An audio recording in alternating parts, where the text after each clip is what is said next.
Mateus capítulo 5, nós temos feito algumas meditações sobre esse trecho. Eu digo trecho porque não é só esse capítulo, do capítulo 5 ao capítulo 7, que Jesus prega o maior sermão, a maior mensagem de todos os tempos, a maior ministração que um crente pode ouvir. Ela está na Bíblia, ela não está na boca de nenhum pastor, ela está na palavra de Deus. Essa mensagem aqui, Jesus pregou do capítulo 5 ao capítulo 7, e eu falei já no domingo passado, na quarta-feira, e nesse último domingo, sobre esse trecho, tirando alguns ensinamentos sobre o Sermão do Monte. Nós vamos ver mais um ensinamento hoje, e eu falei para que os irmãos que tivessem curiosidade e quisessem aprender um pouco mais de Deus, viver um pouco mais de Deus na sua vida, que lessem. São apenas 3 capítulos, capítulo 5, capítulo 6 e o capítulo 7. Se você teve a curiosidade de ler, você viu que dá para extrair ensinamentos tremendos deste trecho da palavra de Deus. Mas hoje nós vamos ver o capítulo 5, versículo de 13 a 16, que fala sobre ser luz e ser sal. Você já deve ter ouvido uns 300 sermões sobre ser luz e sal, não é verdade? Vai ouvir 301 hoje. Mas como a palavra de Deus se renova sempre que ela é pregada, sempre que ela é falada, sempre que ela é lida, é bem provável que nessa 301 vez que você vai ouvir, Deus fale algo novo ao seu coração. Eu não tenho dúvida de que Ele vai fazer isso através de seu Espírito Santo. Mateus capítulo 5, versículo 13, diz assim: Vós sois o sal da terra, e se o sal for insípido, com que se há de salgar? Para nada mais presta, senão para se lançar fora e ser pisado pelos homens. Vós sois a luz do mundo. Não se pode esconder uma cidade edificada sobre o monte. Nem se acende uma candeia e se coloca debaixo do alqueire, mas no velador e dá luz para todos os que estão na casa. Assim resplandeça a vossa luz diante dos homens, para que sejam as vossas boas obras, para que vejam as vossas boas obras e glorifiquem o vosso Pai que está nos céus. Somente esses versículos. Preste atenção numa coisa que eu descobri. Algumas eu já sabia, mas algumas eu descobri. O sal, ele não tem só a propriedade, ou seja, ele não serve somente para salgar. Você sabia? Uma das propriedades do sal, eu separei 4 aqui, nós vamos meditar sobre essas 4 e vamos tentar aplicá-las nas nossas vidas. Uma das propriedades que o sal tem, sim, é de dar sabor. É uma delas. E quando você vê alguém pregando, normalmente ele só fala dessa propriedade. Mas eu separei outras 3 propriedades aqui, que talvez algum de vocês não conheça. Uma outra propriedade é adubar a terra. Você sabia que o sal também serve de adubo? O sal, ele também serve para não deixar as pessoas ou os animais, o corpo humano ou o corpo de um animal ficar desidratado. Vocês sabiam disso? Vocês sabiam que o sal também conserva os alimentos? Quer ver? Vou dar alguns exemplos. Para adubar a terra, para não desidratar, para dar sabor ao alimento e para conservar os alimentos. Com relação à conservação de alimento, bacalhau. Quem já viu bacalhau? Aqui se vê pouco, né? Porque é uma cidade pesqueira, então o pessoal come mais peixe daqui do que bacalhau que vem lá do outro lado do planeta. Mas tem a carne de charque, que você chama, que é charque mesmo, que lá no Rio e no Nordeste a gente chama de carne seca. Não, no Nordeste é outro nome. Jabá. Carne de sol. Mas tem um tal de jabá também, né? Que é jabá com girimum, carne seca com melancia. Viu? O Renato Aragão fala muito isso aí. Então, mas tem a carne seca, no caso a carne de charque aqui, que a carne é conservada só no sal, não tem mais nada. Não tem conservante, não se coloca sódio como conservante. O sódio do próprio sal faz com que a carne seja conservada. Bom, como adubo, eu queria que a gente pensasse em todas essas propriedades. Eu queria que você ouvisse essa mensagem e refletisse nela como uma propriedade que você é. Porque a Bíblia acabou de dizer que nós somos o quê? O sal da terra. Quem é o sal da terra? Eu e você. Nós que temos Jesus, que temos a luz do mundo, temos somos sal e temos que usar as propriedades para o qual Deus nos fez sal. Uma delas é como adubo. Pô, pastor, eu sei até que eu vou virar adubo um dia quando eu morrer, né? Ou para debaixo da terra, mas não é esse adubo que eu estou falando. Eu quero que você pense nessas propriedades em relação ao seu próximo, em relação a outra pessoa que precisa do sal, porque o sal ele não foi feito para si mesmo, o sal foi feito para o outro. Você já parou para pensar nisso? Que o sal para si mesmo ele não tem muita, ele não tem serventia, não tem muita não, ele não tem serventia para si mesmo. Ele existe para que outros desfrutem dele. Dá para começar a raciocinar que nós como sal, nós fomos feitos, e talvez esse seja o exemplo próprio que Jesus tenha usado aqui, para que outros possam desfrutar daquilo que nós somos. Não quer dizer que alguém vai abusar de nós, da nossa boa vontade, do nosso bom caráter, da nossa índole, não é isso. Mas nós existimos como sal para servir a outros. De que forma? Com essas 4 propriedades aqui. A primeira, como adubo, ele mantém as propriedades da terra. Ele mantém a umidade da terra. Vocês sabiam disso? Eu tive que dar uma pesquisadazinha para poder chegar a essas conclusões. Eu lembro-me, quando criança, não faz tanto tempo assim, mas quando criança, meu pai tinha, lá em casa ele plantou um coqueiro. Aqui pouco vi coqueiro. Palmeira a gente vê bastante. Coqueiro eu ainda não vi, confesso. Eu acho que é uma planta mais do tempo quente, né, do clima quente. E ele colocava na raiz, eu me lembro, como se fosse hoje. Meu pai cavava um pedaço em volta da raiz do coqueiro e colocava sal. E ele, além de colocar ali, ele colocava no meio das folhas. E eu perguntava por que é que ele colocava aquele sal. Eu devia ter 8 para 9 anos, da idade do Danilo. E ele dizia que era para que o coco tivesse mais água e ficasse mais carnudo. E realmente, quando ele não colocava o sal, os cocos que davam, muitos deles secavam e nem tornavam-se grandes, não tinham nem água. E quando ele fazia aquela adubagem ali, não sei se seria esse nome certo, com sal, os cocos vinham maiores, com mais água, e quando eles se tornavam maduros, eles ficavam com mais carne dentro. Isso eu não me esqueci, porque foi uma lição que meu pai me ensinou e que eu, até hoje, e hoje me veio na memória isso. Nossa memória é fantástica, né? Deus nos fez de forma perfeita. Uma das propriedades, então, é manter a terra, as propriedades da terra. Como adubo, ele mantém as propriedades da terra. Vamos fazer uma alusão àquela passagem da semente, que o semeador saiu a semear, e uma das sementes caiu entre as pedras, outra caiu entre os espinhos, outro caiu na beira do caminho, mas outra caiu em solo fértil.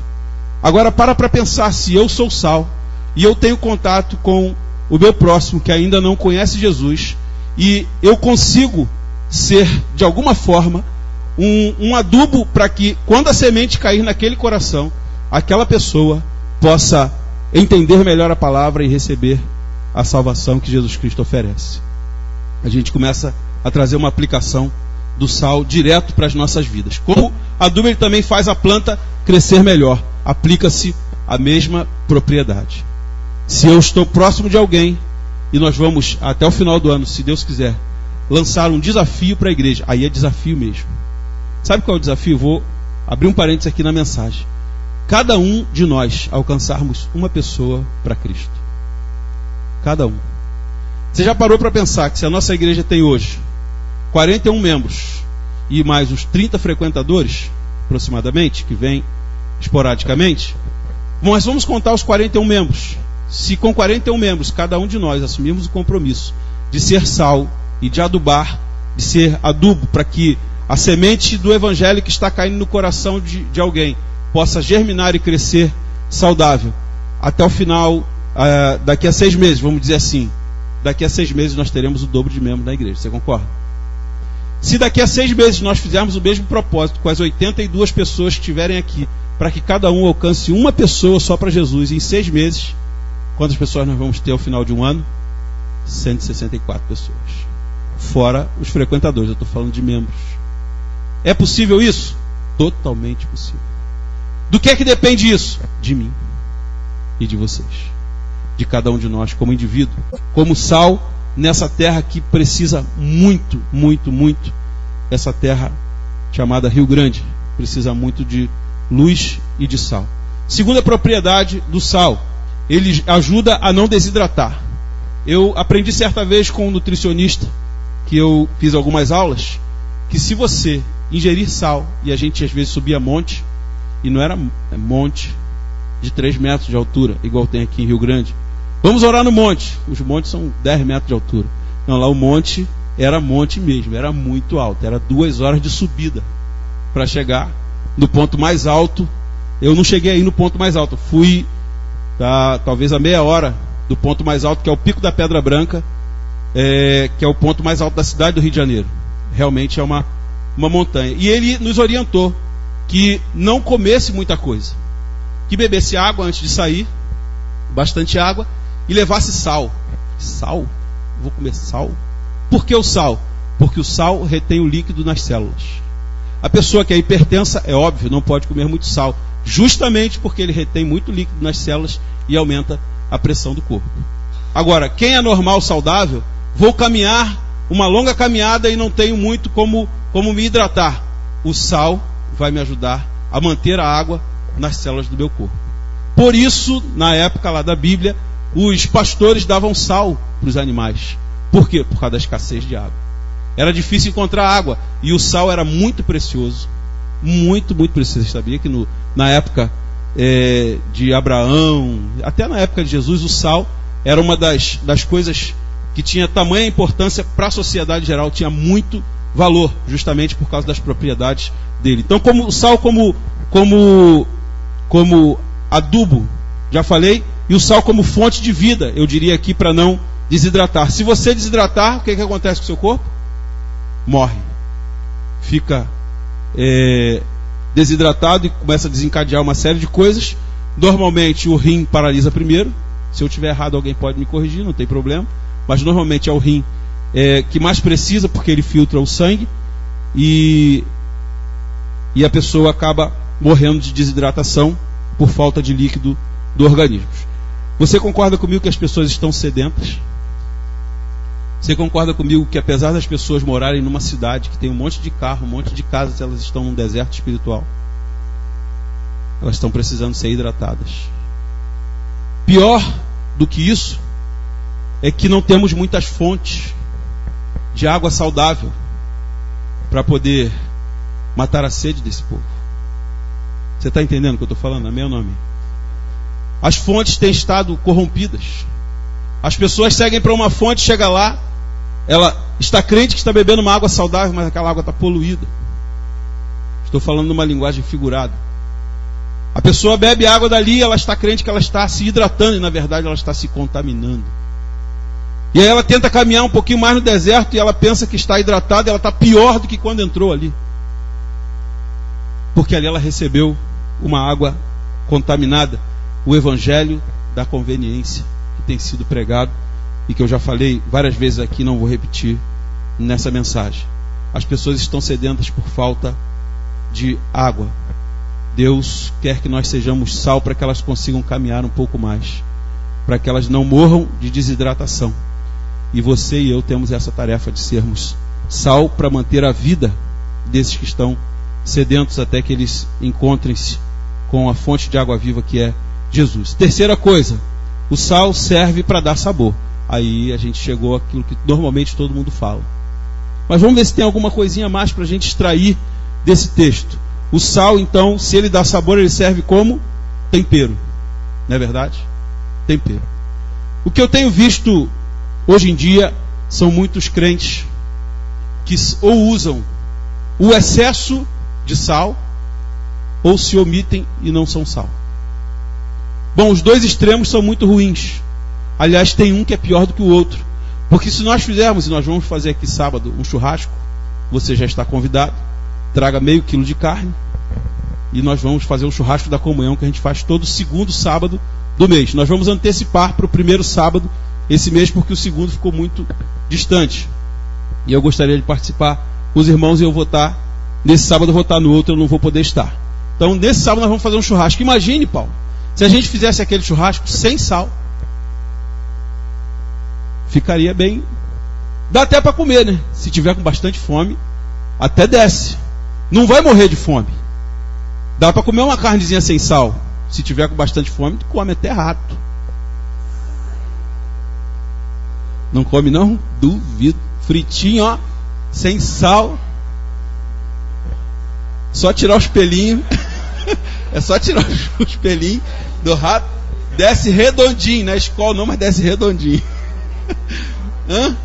Não, então eu vou parar de falar. Você come camaleão. Então vamos parar então de falar nesse negócio. Mas que come, come. E sem sal. Por causa da fome. Não tenho o que comer, não posso morrer de fome. Qualquer coisa que me aparecer na frente que dê para eu ingerir e matar minha fome, eu vou. Mas não é o ideal, é comer uma carne sem sal. Comer uma picanha com aquela gordurinha descendo no churrasco, sem sal. Não desce. Até desce, mas não é o ideal. Agora vamos para o outro extremo, Paulo. Você que eu estou falando Paulo, porque Paulo é churrasqueiro. A gente batalha junto no churrasco ali. Vamos para o outro extremo. Vamos pegar uma carne charque, daquela sem lavar, cheia de sal, e botar ali, e depois vamos tentar comer. Aí essa não desce. Essa não desce. Vamos fazer uma comparação aqui às nossas vidas. Bom, se eu for um crente daqueles sem sal, que eu não salgo a vida de ninguém, pode até ser que pela misericórdia de Deus, alguém enxergue em mim alguma coisa e consiga receber Jesus como Salvador e encontrar salvação. Agora, se eu for um crente daqueles salgado, aí é pior. Aí é intragável. Vê se você entende o que eu vou falar. O sal ele tem que ter um tempero adequado. Não pode ser sem sal e nem pode ser em excesso. O problema é que alguns de nós querem enfiar Jesus goela abaixo de todo mundo.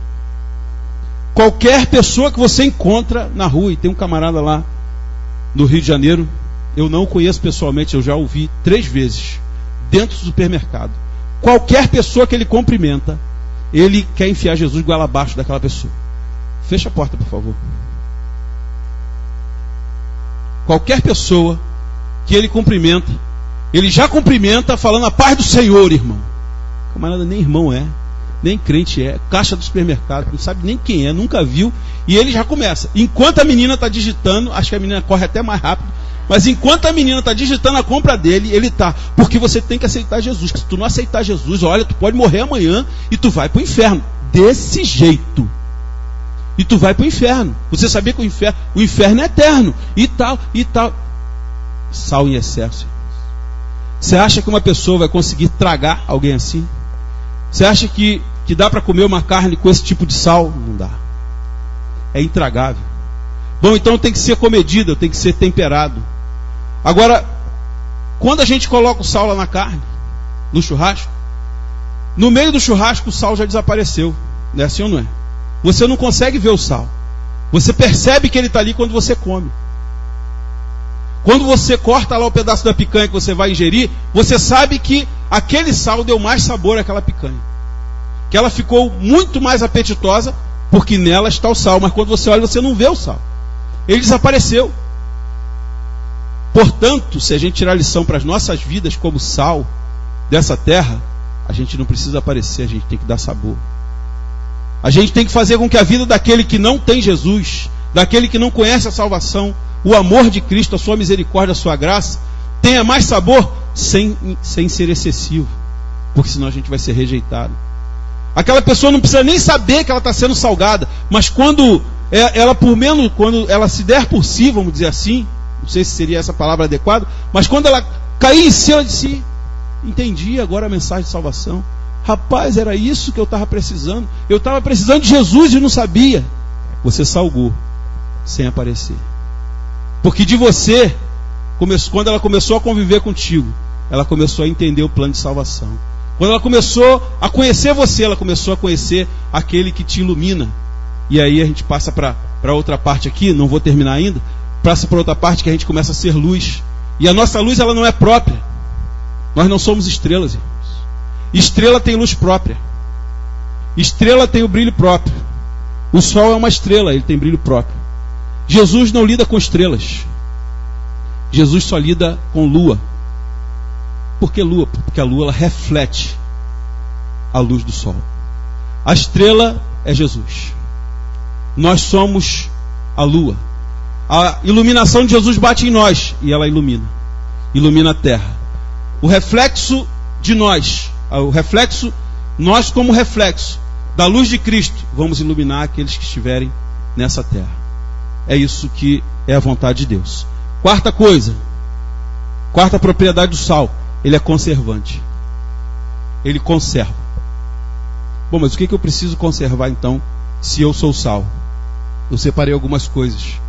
Seria bom que todos tivessem caneta para anotar, mas não precisa, você vai gravar. Como sal, eu preciso conservar a palavra de Deus em mim. Porque é muito fácil ouvir. Ouvir o que eu estou falando aqui é muito fácil. Difícil, nós lemos semana passada, é praticar.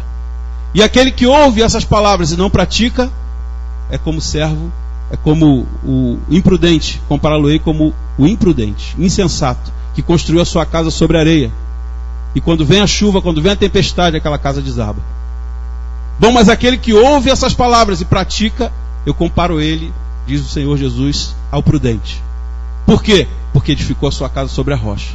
E quando vem as tempestades da vida não derrubam aquela casa, porque ela está alicerçada sobre a rocha. É preciso cumprir a palavra, e não somente ser ouvinte. Aliás, ser só ouvinte, não cumpridor, é muito pior, porque um dia nós vamos dar conta. Seria melhor não conhecer Jesus do que conhecer e não obedecer. Segunda coisa que a gente precisa conservar, a pureza. Nós temos perdido muito a pureza. A gente tem ficado tão malicioso, já reparou? Jesus diz que a gente tem que ser como uma criança. E eu expliquei domingo no sentido da pureza, no sentido do perdão, no sentido do amor. A gente tem deixado essa pureza de lado, a gente tem ficado malicioso. Qualquer um que se aproxima de nós e tenta fazer o bem, já reparou? Quando alguém chega, às vezes o camarada é gente boa, aí ele chega, quer dar uma ajuda, a gente fica, por que esse cara está querendo me ajudar? Está com algum interesse, por que será que ele está querendo me apoiar? Será que ele está querendo me dar a mão? A gente não fica meio desconfiado? Por que isso acontece? Porque a pureza está saindo de dentro de nós. Bom, se ele quer ajudar, Deus o abençoe e deixa ele me ajudar.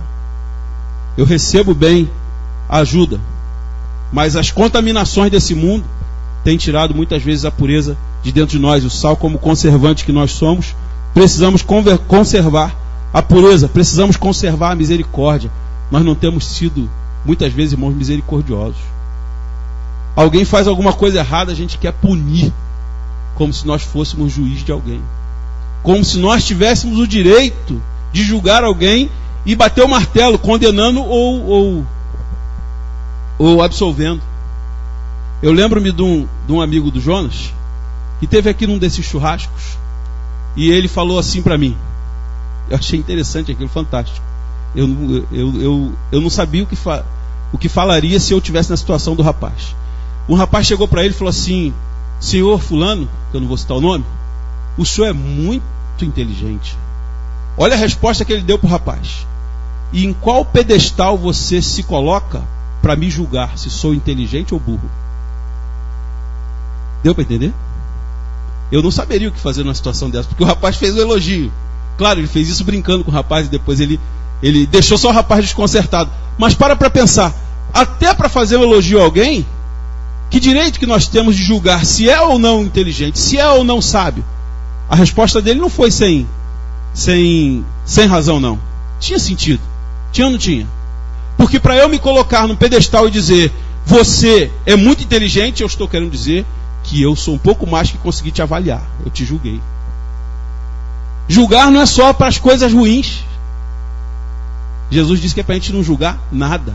Ele não disse julgue só para o bem. Ele não falou isso. Não julgue para o mal, julgue para o bem. Ele não disse isso. Ele disse não julgueis, para que não sejais julgados. Está dando para entender? Amém ou não amém? Já estamos caminhando para o final. 5, a gente precisa conservar o perdão. A gente tem deixado de ter um coração perdoador. A gente, que eu estou falando como um povo de Deus em geral. Nós temos muitas vezes deixado de ter o coração perdoador, a gente não perdoa.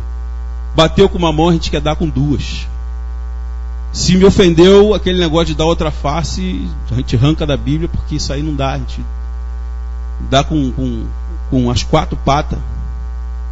A gente precisa conservar o amor, que sem o amor, diz lá em Coríntios capítulo 13, 1 Coríntios capítulo 13, é o que vai permanecer depois de tudo isso passar. O amor, ele é eterno. As outras coisas são todas passageiras. O amor não, o amor é eterno. O amor, ele persevera pela eternidade. Temos que conservar também a graça. O que é a graça, pastor? É o favor que ninguém merece, mas que Jesus nos deu. Bom, se Jesus nos deu, a gente também precisa ter graça. Não, a graça é só de Cristo, pastor. Não, a graça Jesus nos deu. Se Ele nos deu, Ele nos ensinou a também dar àqueles que precisam. Mas a gente passa às vezes, e aí a gente se coloca no pedestal, e olha para o mendigo na rua, e eu já vi muito isso, irmão, você não tem noção de como eu vi isso na minha vida. E você não tem noção de como, eu vou dizer uma palavra bem, como eu fico aborrecido, vou usar uma palavra mais leve, por quando eu ouço isso. Quer ver só? Você já deve ter visto isso em muitas igrejas, que se você não pratica. A gente vê um irmão que eu digo, um ser humano ali, né, jogado na rua. Mendigo. Temos muitos aqui. E a gente não dá atenção, a gente passa de largo. Quem foi que passou de largo mesmo naquela parábola, hein? Ah, foi o escriba. Ah, o fariseu. O sacerdote também. Bom, aquele que era o impuro samaritano foi o que fez a boa ação.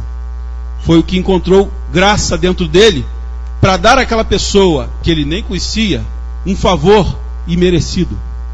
Porque graça é isso. É um favor que a gente não merece, a gente recebeu. Mas na hora de dar, a gente não quer dar. A gente só quer receber a graça de Cristo. Eu preciso da graça, Senhor, por favor, lembra da tua graça, aumenta a graça, Senhor. Mas na hora que a gente vê alguém precisando da graça nossa, a gente não quer dar.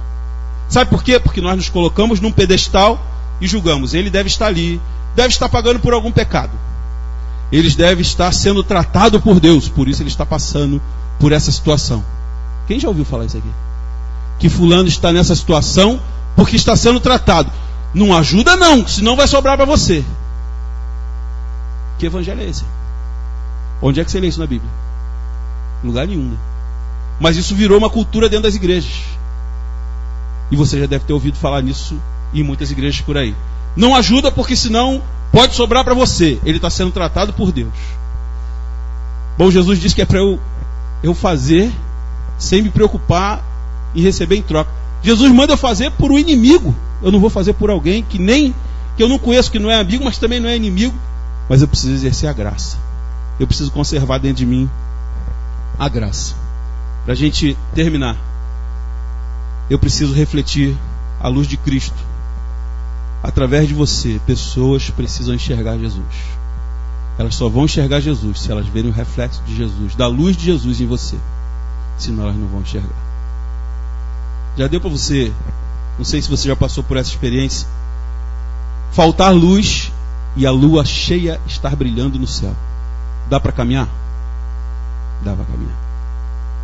Pode estar um breu em volta, mas a luz da lua, do sol, refletido na lua, que bate na lua e reflete na terra, ele faz com que a gente consiga enxergar, mesmo no meio das trevas, e nos dá direção. E se a lua tiver nova, dá para enxergar alguma coisa? Nada. Aí fica um breu. Porque a lua não está refletindo a sua luz para nos clarear o caminho. Bom, o mundo está mergulhado em trevas. Você tem alguma dúvida disso? Eu não tenho.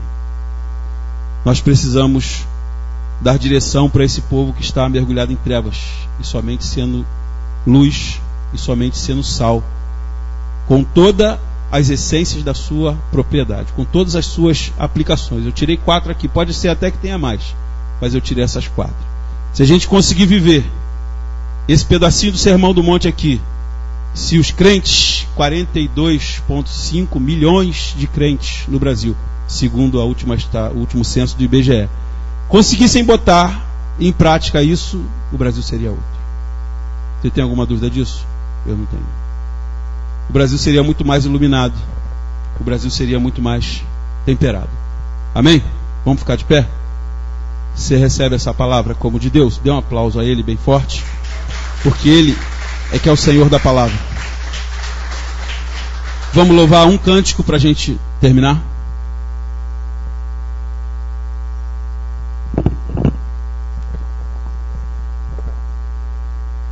Senhor, queremos conservar em nós a Tua graça e queremos usar de graça e de misericórdia com o nosso próximo. Queremos usar de amor, queremos usar de pureza, queremos usar de perdão. Queremos ser sal, ó Deus, com toda a sua essência. Sabemos que o sal dentro do saleiro não serve para nada. O sal precisa estar na carne.